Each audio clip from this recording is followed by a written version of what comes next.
जिस प्रकार से जनता का तेल भराते भराते खुद का तेल निकल चुका है, उसी प्रकार से आने वाले समय में आपको बिजली बिल भी जो है वह 440 वोल्ट का झटका देने वाला है। जी हाँ, मैं बिल्कुल सही बोल रहा हूँ। आने वाले समय में आपको अपने बिजली बिल में उछाल बहुत ज़्यादा देखने के लिए मिलेंगे।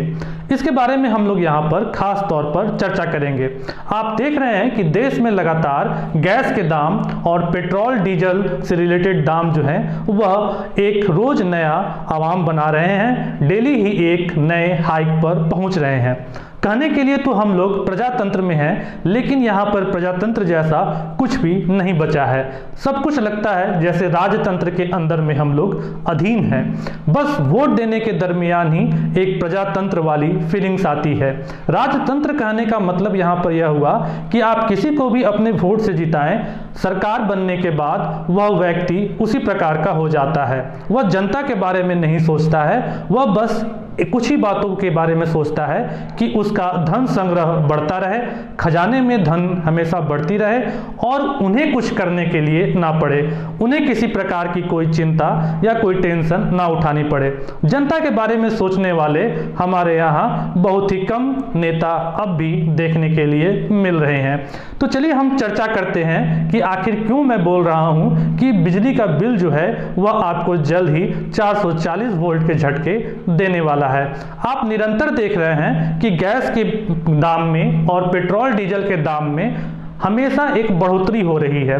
यह बढ़ोतरी तब से हुई है जब से सरकार ने अपने हाथ इन दोनों चीज़ों से हटा लिया है। अभी बिजली जो है हमारे सरकार के अधीन में है। यहाँ पर आप देखेंगे तो हमारा सरकार जो है वह स्टेट गवर्नमेंट और सेंट्रल गवर्नमेंट के अनुसार चलता है, जिसमें राज्य सरकार बिजली बिल में कुछ आपको कंसेशन देती है, वहीं पर केंद्र सरकार भी किन्हीं किन्हीं जगहों पर आपको कंसेशन देती है। अभी हमारे यहाँ जो बिजली का कंडीशन है वह कुछ इस प्रकार से है कि हमारे पूरे इंडिया का जो मैप है वह एक दूसरे से इलेक्ट्रिसिटी के लिए वह कनेक्टेड है। ये सारे जो हैं वह इलेक्ट्रिसिटी में कहीं ना कहीं एक दूसरे से कनेक्ट हो चुके हैं। हम लोग वन ग्रिड वन नेशन के तहत आज अभी के दरमियान हम लोग हैं। ये पूरे देश जो है हमारा क्या हो चुका है, इलेक्ट्रिसिटी के तहत कंटिन्यू एक कॉम्बिनेशन बना चुका है, जिस प्रकार से रेलवे का ट्रैक या फिर जिस प्रकार से आप रोडवेज कहते हैं।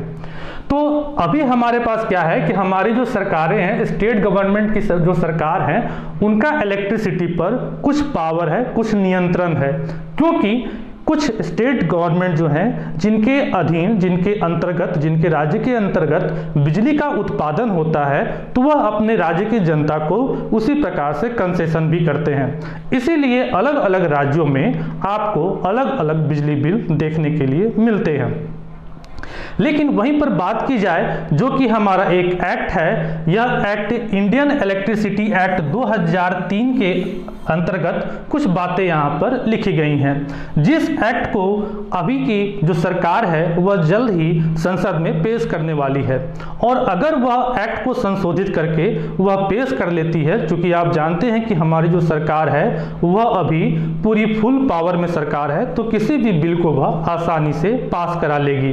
तो अगर उनका संशोधित बिल पास हो जाता है तब क्या होगा, तब यह होगा कि जो भी स्टेट गवर्नमेंट के हाथों में इलेक्ट्रिसिटी का रेगुलेशन है वह सभी क्या हो जाएंगे, एक केंद्र के अंतर्गत में हो जाएंगे। क्योंकि आप देख रहे हैं पूरा केंद्र हमारा जो है, पूरा कंट्री का जो हमारा इलेक्ट्रिसिटी जो है वह एक दूसरे से कनेक्टेड हो चुका है। अब यहाँ पर सरकारें क्या करेंगी कि जो भी प्राइवेट संस्थान हैं जैसे कि अडानी पावर, रिलायंस पावर, इस तरह के पावर इंडस्ट्रीज को ऊपर करने के लिए वह टोटल रेगुलेशन उनके हाथों में दे देंगी। या फिर जो भी इलेक्ट्रिसिटी पावर प्लांट हैं उन सभी इलेक्ट्रिसिटी पावर प्लांट को एक निगम के तौर पर, जिस प्रकार से बीएसएनएल को पहले निगम बनाया गया और निगम बनाने के बाद उसको बंद कर दिया गया, और जितने भी उपक्रम थे कम्युनिकेशन लाइन में, टेलीफोन या कम्युनिकेशन चैनल में, वह सारे उपक्रम क्या हो गए, प्राइवेट हाथों में चले गए। उसी प्रकार से धीरे धीरे इलेक्ट्रिसिटी भी जो है वह कंप्लीटली प्राइवेट हाथों में चली जाएगी। अब इलेक्ट्रिसिटी अगर प्राइवेट हाथों में कंप्लीटली चली जाएगी तो जरा यहाँ पर इस बात को समझेंगे कि अभी जो इलेक्ट्रिक चार्ज हम लोगों के यहाँ एक घरेलू कस्टमर के लिए, हाउस होल्ड के लिए जो लिया जा रहा है वह 6.10 रुपये पर यूनिट चार्ज के हिसाब से लिया जा रहा है। इसमें कहीं पर यह चार्जेस जो हैं वह कम भी हैं, क्योंकि स्टेट जो है वह अपनी तरफ से रियायत दे सकती है, जैसा मैंने आपको बताया। अब यहाँ पर एग्रीकल्चर के लिए देखेंगे तो एग्रीकल्चर में जो अभी हमें कॉस्ट पे करना पड़ रहा है वह 1 रुपये पर यूनिट चार्ज के हिसाब से पे करना पड़ रहा है। वहीं पर कमर्शियल और इंडस्ट्रीज के लिए देखेंगे तो 7 रुपये 10 पैसे के हिसाब से इलेक्ट्रिसिटी का चार्ज पे करना पड़ता है। जबकि कॉस्ट जनरेशन को देखा जाए तो कॉस्ट जनरेशन पर यूनिट जो हमें खर्च आता है वह 6 रुपये 9 पैसे का आता है। अगर आप इन तीनों का एवरेज निकालेंगे तो 4.73 रुपये का आपको एवरेज आएगा। अभी जो हमारा एक्ट जो 2003 इलेक्ट्रिसिटी एक्ट के बारे में मैंने बात किया, जिसमें संशोधन हो रहा है, तो उसमें यह संशोधन में कहा जा रहा है कि जो यह चार्जेस अलग अलग स्लैब में अलग अलग तरीके से लिए जा रहे हैं, यह चार्जेस अब हर एक स्लैब में क्या होंगे, एक ही प्रकार से लिए जाएंगे। सभी स्लैब के लिए क्या होगा, चार्ज हमारा सेम हो जाएगा। तो सभी स्लैब के लिए चार्ज हमारा सेम हो जाएगा। तो जैसा कि मैंने बताया 4.73 रुपये एवरेज हमें निकल कर आता है। तो यहाँ पर हमें कहाँ पर कटौती देखने के लिए मिलेगी, हाउस होल्ड कस्टमर्स को कुछ दिन के लिए कटौती देखने के लिए मिलेगी, जिसकी लगभग सभी राज्य की जो सरकारें हैं वह दावा कर रही हैं कि जल्द ही इलेक्ट्रिसिटी की बिल जो है वह लोगों को कम आने वाली है। लेकिन प्रॉब्लम कहाँ पर होगा, प्रॉब्लम होगा यहाँ पर एग्रीकल्चर में। एग्रीकल्चर में दाम जो है वो इलेक्ट्रिसिटी की 4.73 रुपये से बढ़कर हो जाएगी। और सबसे फायदा किसने होगा, तो सबसे फायदा होगा इनको, कमर्शियल और इंडस्ट्रीज को, जिनका 7 रुपये 10 पैसे का जो अभी बिल है इंडस्ट्रीज को, वह क्या हो जाएगा 4.73 रुपये की हो जाएगी। तो यहाँ पर कुल मिलाकर देखा जाए तो जो सबसे ज्यादा फायदा पहुंचाया जा रहा है वह किनको फायदा पहुंचाया जा रहा है, तो कमर्शियल इंडस्ट्रीज को फायदा पहुंचाया जा रहा है। ये हाउस होल्ड कस्टमर्स जो कि वोटर हैं उनको लुभाने के लिए भी यह चीजें काफी ज्यादा आकर्षित होने वाली हैं। लेकिन फ्यूचर में ये 4.73 को हमको कहां पहुंचाना है, हमें 6.9 रुपए के आसपास पहुंचाना है।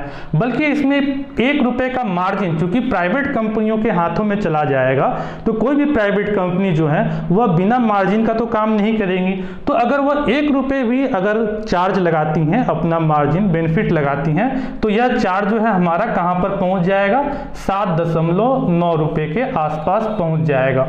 अब लोग तो यह भी कहते हैं कि पेट्रोल के दाम बढ़ गए तो क्या हो गया, जो गाड़ी से चलते हैं वह अमीर लोग हैं वह खर्च करें, साइकिल से चलने वाले कहते हैं हमें कोई फर्क नहीं पड़ता है। लेकिन फर्क आपको भले डायरेक्ट तौर पर ना दिखाई देता हो, लेकिन इनडायरेक्ट तौर पर भी आप देखेंगे। ढुलाई का काम, किसी चीज को किसी जगह से ले जाने का काम, इन सभी चीजों में पेट्रोल और डीजल के दाम बढ़ जाने से उन सभी चीजों के दाम बढ़ गए हैं। इसीलिए आप देख रहे हैं कि खाद्य सामग्री के जो सामान हैं उनके दाम भी आसमान छू रहे हैं। तो अगर इलेक्ट्रिसिटी के दाम बढ़ जाएंगे, अगर इलेक्ट्रिसिटी के दाम बढ़ा दिया जाएगा, तो हो सकता है कुछ लोग कहें कि हमारे घर में तो एसी नहीं है, हमें क्या दिक्कत है। लेकिन जरा यह सोचिए, अगर एग्रीकल्चर के कॉस्ट बढ़ गए, अगर एग्रीकल्चर में खपत होने वाले रुपए बढ़ गए, तो यह इनडायरेक्टली कहीं ना कहीं हर एक को कहीं ना कहीं प्रभावित करने वाली हैं। और इलेक्ट्रिसिटी से चलने वाले उपकरण हमारे काफी सारे हैं, बिना इलेक्ट्रिसिटी का तो हम कोई काम भी नहीं कर सकते हैं। तो अगर इलेक्ट्रिसिटी के दाम बढ़ जाएंगी तो हर एक चीजों का कॉस्ट हमें क्या होने वाला है, जल्द ही बढ़ोतरी देखने को मिलने वाला है।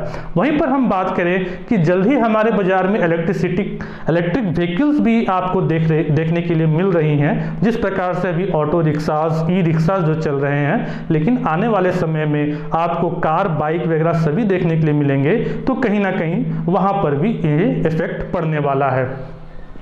ऐसे हम पेट्रोल के दाम के कंपैरिजन में कहें तो पेट्रोल के दाम में अगर हम किसी चीज़ को ढोने के लिए, सामान ढोने के लिए अगर हम ई व्हीकल का इस्तेमाल करते हैं तो तत्काल प्रभाव से पेट्रोल के दाम के हिसाब से हमें वह ज़रूर कम दिखेंगे। लेकिन इलेक्ट्रिसिटी पर डिपेंडेंसी हमारा जिस प्रकार से इंक्रीज होते जा रहा है, उस प्रकार से कहना यह बिल्कुल गलत नहीं होगा कि आपको जल्द ही इलेक्ट्रिसिटी जो है वो आपको 440 वोल्ट के झटके देने वाली हैं। दुख कहाँ पर होता है? दुख यहाँ पर होता है जहाँ पर इस देश की जो जनता है वह 49 मिलियन जनता जो है वह अनएम्प्लॉयड है। यह अनएम्प्लॉयमेंट का जो रेट है वह काम करने वाली जनता का लिया गया है। जैसे कि 23 ईयर से लेकर 23 साल से लेकर 60 साल की जो आबादी है उसमें 49 मिलियन आबादी जो है वह क्या है? अनएम्प्लॉयड है। अभी जो इलेक्ट्रिसिटी की हमारे यहाँ स्थिति थी, जिनको नहीं उतने लायक थे, पैसे देने के लायक नहीं थे, या फिर किसी के घर में कुछ प्रॉब्लम्स था, वह बाद में भी पैसे चुका देते थे, तो भी उनके यहाँ इलेक्ट्रिसिटी कटता नहीं था। उनके यहाँ पंखे और बल्ब तो एटलीस्ट ज़रूर जलते थे। लेकिन जिस प्रकार से माहौल चेंज होते जा रहा है और अब पहले पैसा देना है उसके बाद इलेक्ट्रिसिटी लेना है, तो वैसे जनता जिनके पास तत्काल प्रभाव में पैसे नहीं हैं, उनके यहाँ बल्ब और पंखा चलाना भी काफ़ी ज़्यादा मुश्किल होने वाला है। वहीं पर गरीब जनता की बात करें, पुअर पीपुल की बात करें, तो 364 मिलियन के आसपास हमारे देश की जो जनता है वह गरीब है, जो कि 28% हमारे टोटल पॉपुलेशन के अनुसार है।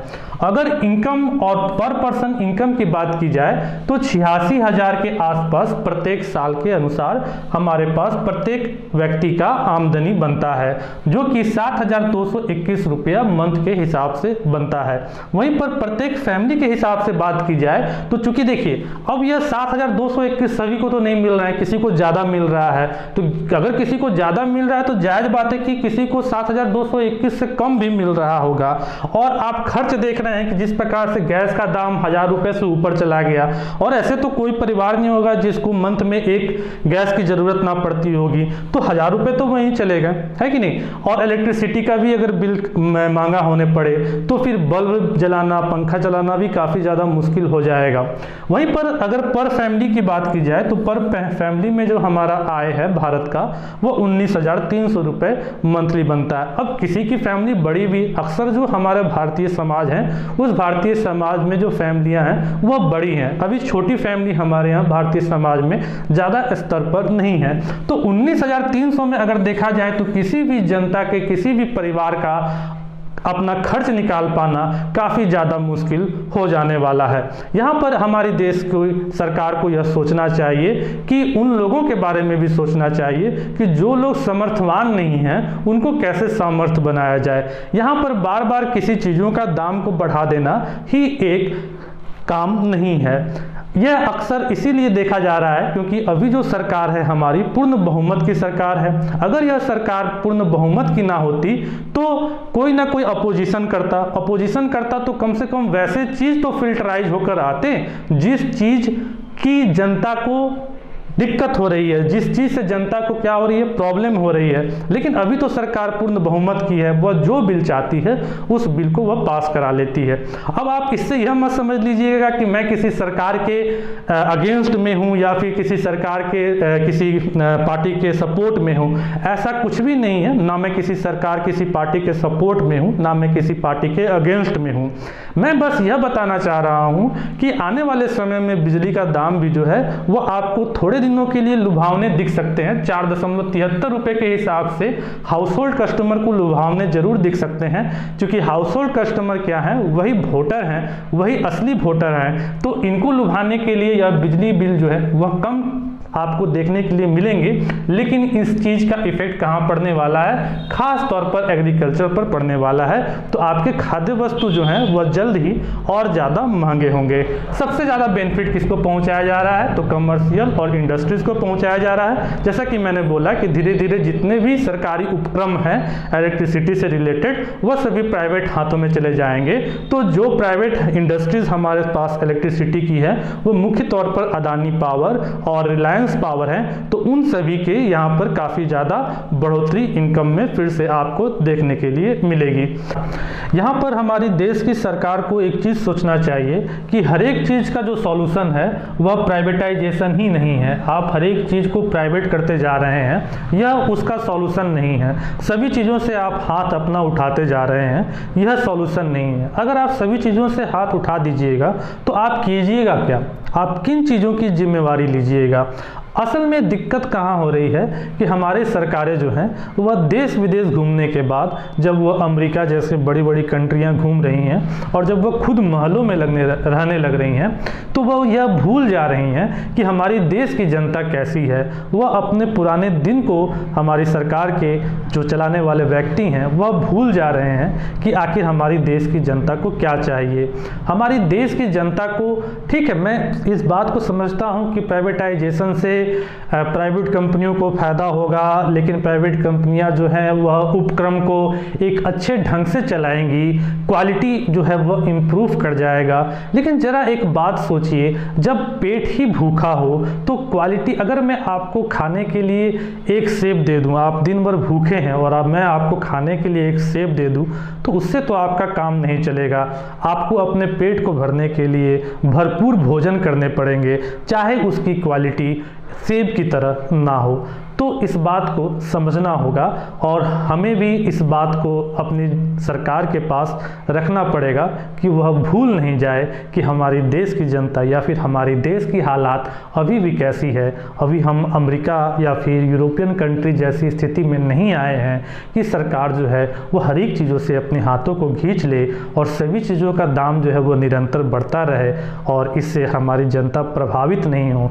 ऐसी स्थिति अभी हमारी नहीं है। जैसा कि मैंने आपको दिखाया कि हमारी पर कैपिटा इनकम भी जो है, प्रत्येक व्यक्ति की जो इनकम है, आय है, वो बहुत कम है।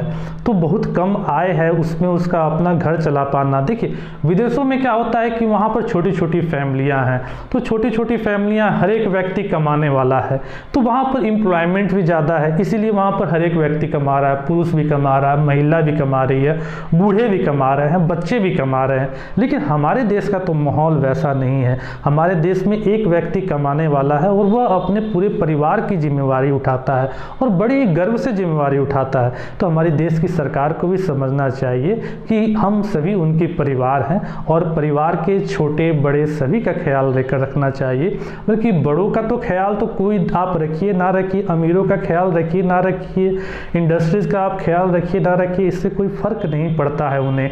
लेकिन अगर आप छोटों का ख्याल रखेंगे, अगर आप गरीबों का ख्याल रखेंगे, तो इससे उनका बहुत ज़्यादा फर्क पड़ता है। तो आई होप कि आपको यह वीडियो काफ़ी ज़्यादा पसंद आया होगा और अगर वीडियो पसंद आया होगा तो वीडियो को लाइक करना नहीं भूलिएगा। और अगर आप इसी प्रकार के और भी सारे वीडियोस देखना चाहेंगे तो वीडियो को सब्सक्राइब करना नहीं भूलिएगा। और अगर मन में आपको किसी भी प्रकार का डाउट, संशय या फिर जो भी चीज़ें आपके मन में हो तो कमेंट ज़रूर कीजिएगा। फिर से मिलेंगे इसी प्रकार से और भी वीडियो के साथ, तब तक के लिए थैंक्स, बाय बाय।